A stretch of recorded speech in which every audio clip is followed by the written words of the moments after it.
ভাব উঠবে না নারী জাতি কমলতি কিবা মন্তর জানে আর প্রেমের রশি গলায় দিয়ে আস্তে আস্তে টানে শহরে বাজার দেখো নারীদের ঢল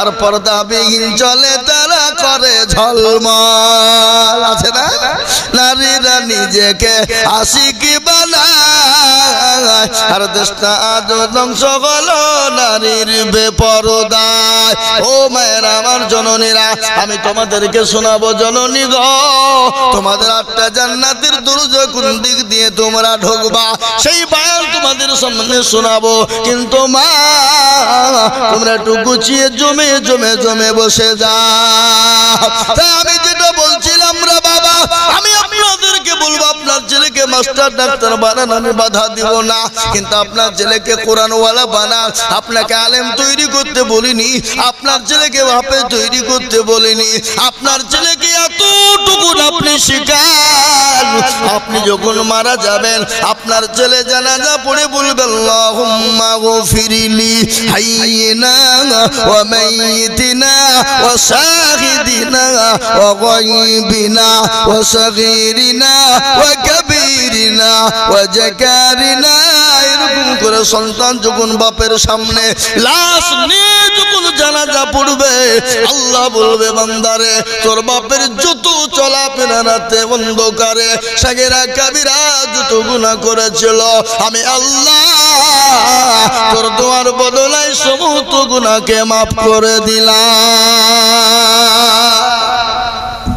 কি সুবহানাল্লাহ বলবেন না বাড়িতে গিয়ে বলবেন নাকি এ মুসলমান কিসের এত অহংকার কিসের তাকাব্বুর জীবনের অহংকার করো চেহারার অহংকার করো বডির অহংকার করো এ বডির কোনো মূল্য আছে নাকি বলো এ জীবনের কোনো মূল্য আছে নিঃশ্বাসের কোনো বিশ্বাস নাই চোখটা যদি বন্ধ হয়ে যায় সমস্ত জিনিস আপনার কাছ থেকে আলাদা হয়ে যাবে যাবে না জোরে বলুন না আপনাদের দেশে মরে গেলে কোনো কবর দিয়েছে নাকি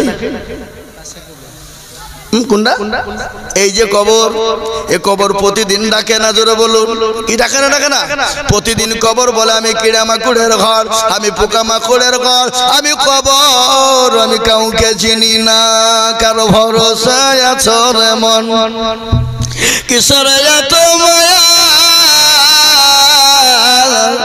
এত সাদের বাড়ি তোমার ভেঙে যাবে বাসা ও তোর গলে যৌবন পুরায়া যাবে যৌবনে লাগবে ভাটি ওই যে ডাকে দিছে তোমায় কবরের মাটি ওই যে ডাকে দিছে তোমায় কবরের মাটি সন্ধ্যার আগে যেদিন ডুবিবে বেলা সন্ধ্যার আগে যেদিন ডুবিবে বেলা এক পলকে ভেঙে যাবে তোমায় রঙের মেলা ও কার তুমি ধমক দিবা কার মাথায় ভাঙে বালাঠি ওই যে ডাকে দিছে তোমায় কবরের মাটি খবর পেয়ে আসবে আতি ও তোমার চারি পাঁচ পয়সা তারা করিবে কান্দ ও তোমায় সাজায়া দিবে মনের মতো সাজায়া দিবে মনের মতো কি সুন্দর পরিপাটি ওই যে ডাকে দিছে তোমায় কবরের মাটি ও মুসলমান দরদি গো ও দরদি কবর তো প্রতিদিন ডাকে, কবর কাউকে চিনে না, কবর কাউকে চিনে না। কবর চিনে ইন্নাল্লাযীনা আমানু ওয়া আমিলুস সলিহাত। ও যুবক তুমি মনে করো আমি মরবো না, ও তরুণ তুমি মনে করো আমি মরবো না। গত পরশু দিনের একটা ঘটনা শুনে নাও। 34 নম্বর জাতীয় সড়ক রে বাবা, বহু দূর নয়, এই 34 নম্বর জাতীয় সড়কে মালদার লাইন রে বাবা। আমি দেখলাম একটা তরুণ যুবক, 20 থেকে 22 বছরের যুবক, দেখতে এত অতীব সুন্দরী, সুজাত সুন্দর বাবা, সুন্দর যুবক মোটর সাইকেল চালিয়ে যাচ্ছিল। পেছন থেকে লরি একটা ট্রাক এসে তাকে ধাক্কা দিয়ে দিল, আর একটা লরির চাকার তলে পড়ে গেল। আগের লরিটা এবার বুঝতে পারলো না। 500 মিটার ওই লাশটাকে টানতে টানতে 500 মিটার পর্যন্ত নিয়ে গেল। 2 টায়ারের মিডিলে পড়ে গেল, আর প্রত্যেকটা শরীর থেকে মাংসগুলা রানগুলা খুলে খুলে খুলে গোটা 34 নম্বর জাতীয় সড়কে মিশিয়ে গেল। ও যুবক, জীবনের কোনো দাম নাই, জীবনের কোনো মূল্য না। ও যুবক, তুমি নিয়াত করো, আত্মীকে নিয়াত করো, হুজুর আমি যদি অন্যায় করেছি আল্লাহর কাছে ক্ষমা চাইবো, আল্লাহর কাছে মাপ চাইবো, 5 ওয়াক্ত নামাজ পড়ার চেষ্টা করব, আল্লাহর দিনকে মেনে নিব। ও যুবক, অহংকার করো না, তাকাব্বুর করো না, জমি গাড়ি বাড়ি টাকা পয়সা ধন দৌলতের অহংকার করো না। আল্লাহর কোরআন বলেছে ইন্নাল্লাহা লা ইউহিব্বু মান কানা মুখতালান ফখুরা। আল্লাহ বলে বান্দা তুমি চেহারার অহংকার করো না, বডির অহংকার করো না, গাড়ি বাড়ি টাকা পয়সা ধন দৌলতের অহংকার করো না।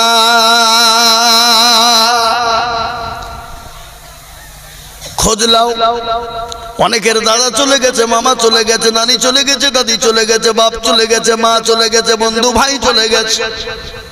1 সপ্তাহ পরে হাতের আঙ্গুল গলা খুলে খুলে খুলে খুলে পড়ে যাবে, কুনি গলা খুলে যাবে। 10 দিনের মাথায় তোমার মাথার চুল গলা খুলে যাবে। 15 দিনের মাথায় তোমার শরীরে পচন ধরবে। 20 দিনের মাথাতে তোমার পেটটা ফেটে যাবে। আর পেটে যাওয়ার পর 25 দিন থেকে 30 দিনের মাথায় তোমার সমুদ্র শরীরের মাংসগুলা পোকায় খেয়ে নিবে। তুমি 30 দিনের মাথায় তুমি খোঁজ নিয়ে দেখো, তুমি কোনো জিনিস পাবা না, তুমি কঙ্কাল জোগাড় খুঁজে পাবা না।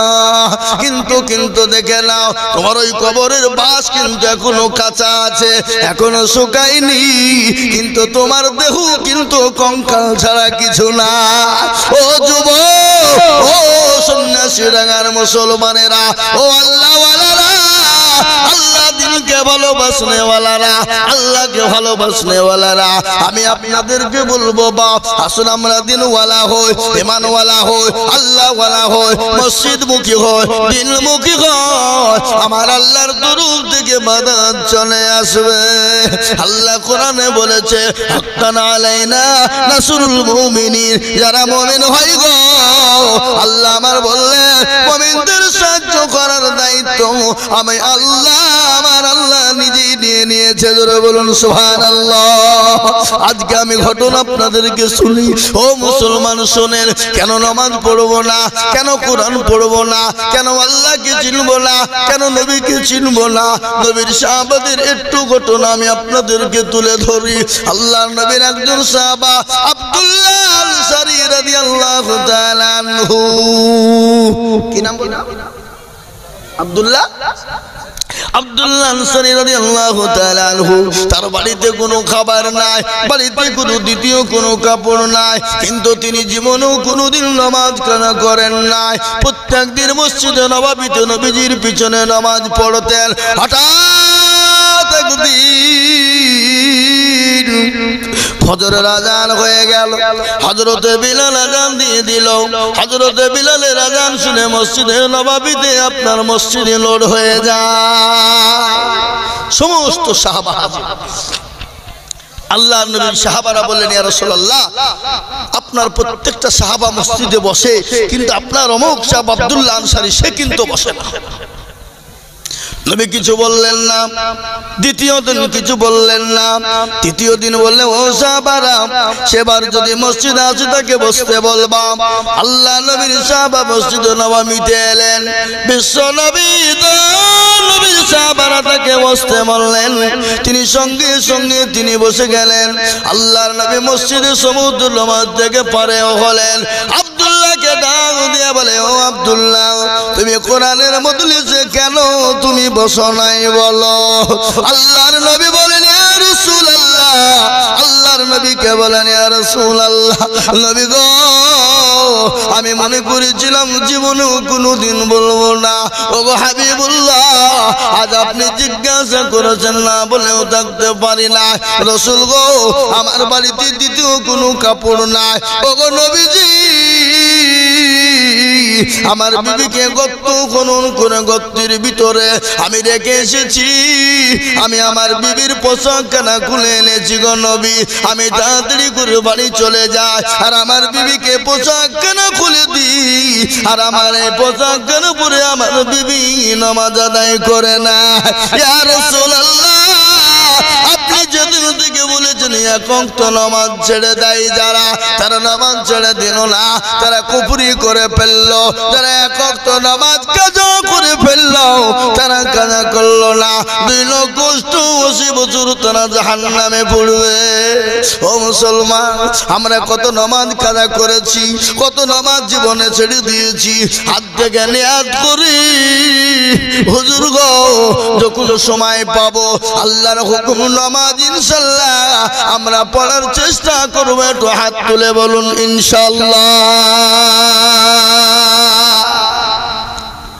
অনেকে তুলল না। ও মালেরা বুঝতে পেরেছে যে তুললি মনে হয় বিপদ।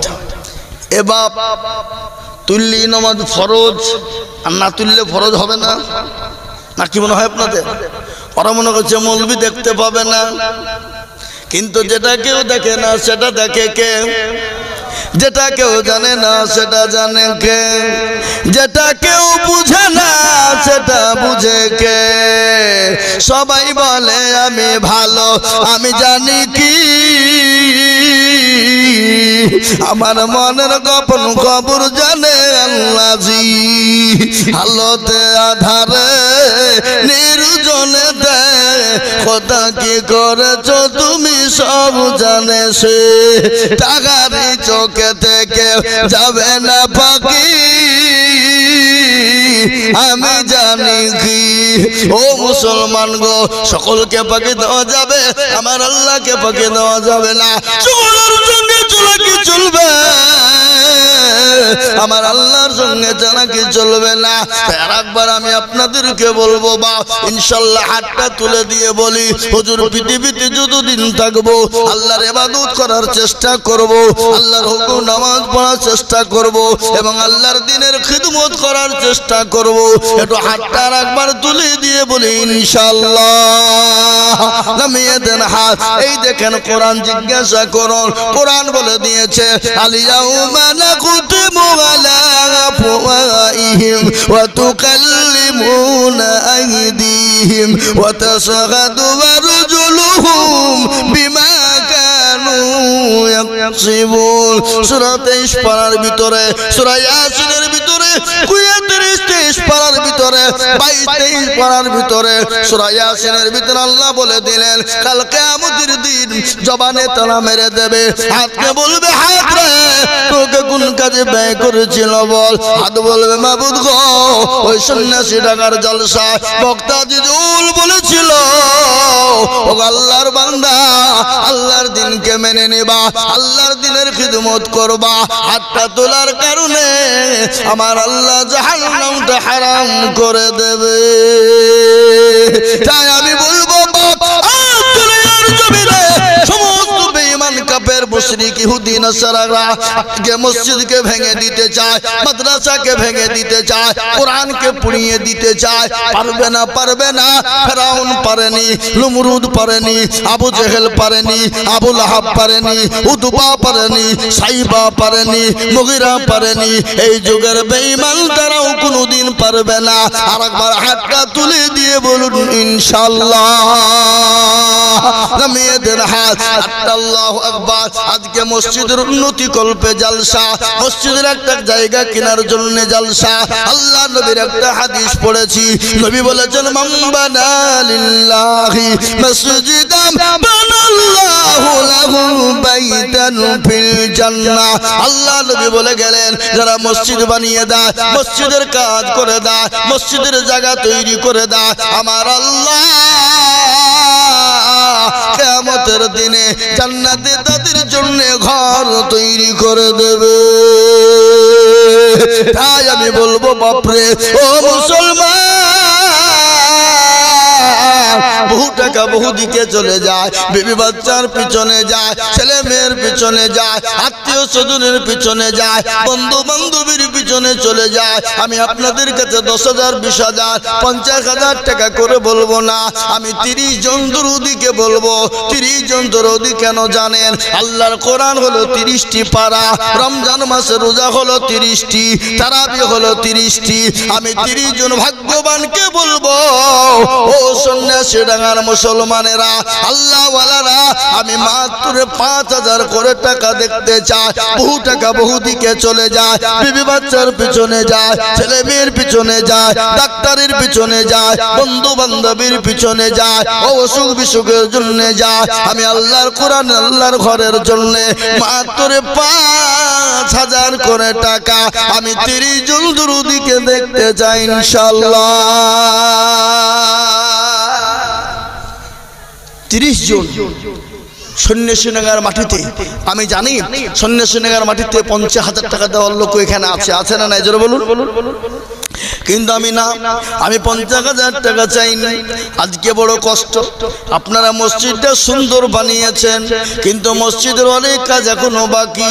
মসজিদের জায়গার প্রয়োজন, মসজিদের ওযুখানার প্রয়োজন, মসজিদে বাথরুমের প্রয়োজন। আমি আপনাদেরকে বলবো, তাই তৈরি করার জন্য, ইমামের ঘর বানানোর জন্য জায়গার প্রয়োজন। তাই মসজিদের জন্য আমি 30টা আল্লাহর বান্দাকে বলবো মাত্র 5,000 করে টাকা। ও মুসলমান গো, আল্লাহর ঘরের জন্য 5,000 করে টাকা।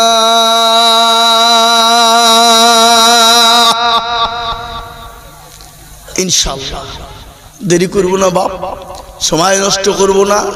5,000 করে টাকা আমি আপনাদের কাছে দেখতে চাই, নগদ হয়ে যাক। নগদ যদি 5,000 করে হয়ে যায় আলহামদুলিল্লাহ, আর নয়তো আপনি 1 মাসের মধ্যে দিয়ে দেবেন। কত? 4.5। মফিজুলকে কোনটা?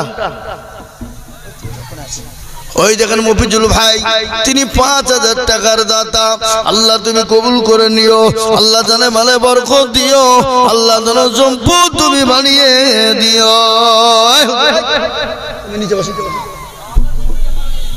এখানে বসো, এদিকে এসো, তুমি এদিকে এসো, আমার দিকে এসো, আমার দিকে এসো। নূর মোহাম্মদ যে কোনটা? আমার বাবাজি বসে আছে, ওনার ছেলে বিয়ে সাহেব ওই দেখেন বসে আছে ওখানে, কালো জ্যাকেট গায়ে দিয়ে। সেই দিন আমার সঙ্গে দেখা হলো না আপনার সাথে দেখা? হ্যাঁ, তাহলে আল্লাহু আকবার। ও আল্লাহর বান্দা, এই দেখেন 5,000 টাকা নূর মোহাম্মদ শেখ দেন আমাকে দেন। সুবহানাল্লাহ। আছে চেক নগদ 5,000 টাকা দাতা। একবার চিলিয়ে বলি না রে তুমি, আল্লাহর পেয়ারা বান্দা কোথায় বসেছিল? 5,000 টাকায় আছে থেকে দেখো নগদ দানিল। আরো দোয়া করি আমি বান্দারও কারো, আল্লাহ দিও বান্দাকে সুখের জীবন। ও মুসলমান, আমি আপনাদেরকে শোনাবো, একটু দয়া করে বসবেন। এই দেখেন 3 নম্বর, একজনে 1,000 টাকা নগদ তার মা বাপের জন্য দিয়েছে। আল্লাহ রবের বান্দা কোথায় বসেছিল? এ মা বাপের নামেতে 1,000 নগদ দিল। আরো দোয়া করি আমি বান্দারও কারো, আল্লাহ দিও তার মা বাপকে তুমি জান্নাতে দাও। আল্লাহ ও সন্ন্যাসী ওই দেখেন কি ফেলু ফেলু শেখ কত নগদ কিছু হবে না এখানে আসেন মুসাফা করি চলে আসেন ফেলু শেখ জি আমি আপনাদেরকে বলবো ওয়াদা করে বাবা 1 মাসের মধ্যে আপনারা দিয়ে দেবেন আর একটা ঘটনা শুনলেন আল কারিম যা ওয়াদা ওয়াফা जो वादा करते हैं पूरा करना पड़ेगा বুঝতে পারলেন না अल करीम जा वादा वफा जो वादा करते हैं लेकिन वादा पूरा करना पड़ेगा আমার জননী 200 টাকা দিয়েছে চিনাখালি আমার জননী তিনি 200 টাকা তার মায়ের নামে দিয়েছে আর বাপের নামে দিয়েছে আল্লাহ এই দেখেন ফেলু ভাই ঈমান আলী বাকি ও আল্লাহ কে উঠলো এই ছেলে ঈমান আলী বলেন 1000 টাকা হ্যাঁ ফেলু শেখ 10,000 ঈমান আলী 1000 টাকা ফেলু শেখ 10,000 5,000 নগদ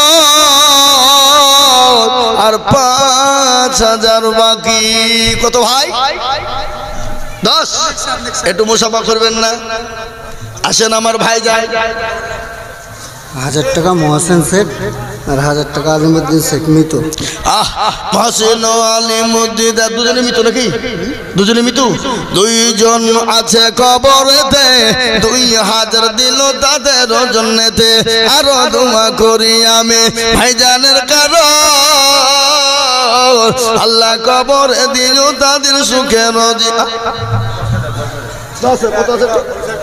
2000 নগদ আর 8000 বাকি কি নাম ভাই নেকশাদ ভাই এই মুসাফা করবেন আপনি মাথা ও বাবা ডাকিলে আমার পাইলে জেনে কি বলো তো নেকশাদ ভাই দেখো ভাই এখানেতে ছিল এ ভাই আর 8000 এই কেন মুসাফা করেন বুঝছো না হলে কি ভাই ভাই তো হবে আপনি বাচ্চা ছেলেদেরকে পাঠিয়ে দেবে ওখানে আল্লাহুম্মা আমিন দুই ভাই আল্লাহর পেয়ারা বান্দা দুই ভাই ছিল এ 10 আর 5 মিলে 15 গো হলো আরেকটা ভাই নাই কয় ভাই আপনারা দুই ভাই ও আর দোয়া করি আমি দুই ভাইয়ের কারণ আল্লাহ দিল দুই ভাইকে গো সুখের জীবন জাফর ভাই কোনটা ঈমান আলী 1000 জাফর কোনটা একটু মুসাফা করবেন না আসেন ইনশাআল্লাহ নগদ কিছু দেন নগদ কিছু দেন নগদ 2-5 টাকা নাই মহসেন শেখ 700 টাকা জাফর ভাই আমার তিনি 10,000 টাকা এই মেরের ভাই আপনি আর 5,000 টাকা দেবেন কোন ইনশাআল্লাহ লিখেন মেরের নাম 10,000 ওই যে প্রথমে লেখা আছে 5,000 লেখা আছে 5,000 আগে লিখেছে এবার 5,000 10,000 লিখো 5,000 কোনটা আল্লাহুম্মা আপনার আব্বা আল্লাহুম্মা আমিন আল্লাহ তুমি কবুল করো তাহলে আপনাদের 11,000 টাকা হয়ে গেল আল্লাহুম্মা আমিন মহসিন আলী 700 টাকা নগদ আল্লাহ তুমি কবুল করে নিও মহসিন আলীর জানে মানে তুমি বরকত দিও মাবুদ গো আল্লাহ তোমার রাস্তা দিলে কোনোদিন কমে যাবে না আল্লাহ তোমার দিনের জন্য দিলে কোনোদিন কমে যাবে না ও আল্লাহ বান্দা শোনা দিন একটা ঘটনা আপনাদেরকে শোনায় ইজ্জতের মালিককে দাদির নামে কথা বলতে হবে ইজ্জতের মালিক ইজ্জতের মালিক সম্পদ দেওয়ার মালিক সেকেন্ডের মধ্যে কেড়ে নিয়ে ফকির বানিয়ে দিতে পারে কে নদীর কুল ভাঙে ও কুল ঘরে এই তো নদীর খেলা সকাল বেলায় বাদশারে তুই সন্ধ্যা ফকির বেলা সন্ধ্যা ফকির হতে পারে না করে বলুন পারে কি না পারে শোনাচ্ছি আপনাদেরকে মনে রাখেন কি নাম আরে বলছে 500 নগদ 1,500 বাকি আল্লাহুম্মা আমিন বেনামি 501 টাকা আল্লাহুম্মা আমিন আরে ফুল নাম দেখো কোথায় বসেছিল 2,000 টাকা আরে ফুল দিয়ে গেল আরেকজন বেনামি 100 রকি কে গো রকি ফুলচাঁদ এই রকি কোনটা ফুলচাঁদ 500 টাকা দিয়েছে কই ওই যে রকি নামটা পাল্টে নিতে হবে রকি নাম ভালো লাগে সেদিন আমি এক জায়গায় জলসা করতে গেছি 24 পরগনায়। বলছি ভাই রিক্সাওয়ালা তোমার নাম কি? বলছে আমার নাম কংগ্রেস। বলে আমরা 3 ভাই, একজনের নাম হলো কংগ্রেস, আর একজনের নাম হলো সিপিএম, আর একজনের নাম হলো মারুফত। আমার যেটা হলো কেন সিজারুল শেখ, এটার নাম তৃণমূল রাখি তার দাদির নামে 500 টাকা দান করেছে। সিজারুল শেখ 500 টাকা দাতা। আল্লাহ তুমি কবুল করে নিও, আল্লাহ জানে মালে বরকত দিও। ও বাপজি, আল্লাহর পেয়ারা বন্ধু রুকিও ছিল। এ রকে, এই তুমি কিছু লগত দিবা না? দাও, আসো এখানে আসো, কাছে নাই? 5000 টাকা দেখো দেখো গোদা নিল, আর দোয়া করি আমি রকি রকার। আল্লাহ দিও রকি গে সুখের জীবন। দেও বাবা, আদা কে দিল? আলাম, আলাম 1000 টাকা নগদ। আল্লাহর পেয়ারা বান্দা আলাম ছিল 1000 টাকায়। আলাম দেখো গোদা নিল, আর দোয়া করি আমি আলামের কারণ। আল্লাহ তুমি দিও তাকে সুখের জীবন।